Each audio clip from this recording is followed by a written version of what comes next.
ஒரு தடவை திடீர்னு ஒரு ஆசை வந்துச்சு. இப்ரேய மொழியும் கிரேக்க மொழியும் ஒரு இடத்துல சொல்லி கொடுக்குறாங்க, போய் கத்துக்கலான்னு சொல்லி. அப்போ ஃப்ரீயா இருந்த வேலை இல்லை. சரின்னு போன உடனே அந்த பிரின்சிபல் கேட்டாரு, இன்டர்வியூக்கு கூப்பிட்டாங்க.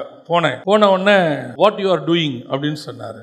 நான் சொன்னேன் பேசிக்கலி புட்சர்ன்னு சொன்னேன். அவர் சாதாரணமாக ஒரு கறிக்கடையிலாம் வேலை செய்கிற ஒரு ஆள் அப்படின்னு சொன்னேன். உடனே அவர் கேட்டார், what is the connection between the butcher and the Bible?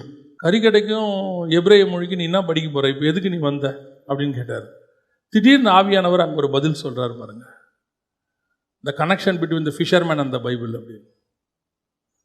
மீன்காரனுக்கும் பைபிளுக்கும் என்ன சம்மந்தமோ அதே சம்மந்தம் தான் கறிக்கடைக்காரனுக்கும் பைபிளுக்கும். அடுத்த வார்த்தை அந்த பிரின்சிபல் சொன்னார், நீ ஜாயின் பண்ணிக்கப்பான்னு சொன்னார். இதுக்கு தேவை படிப்பல்ல, பரிசுத்த ஆவியானவர்.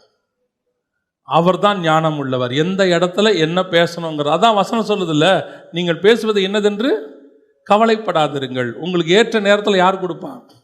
பரிசுத்த ஆவியானவர் கொடுப்பார்.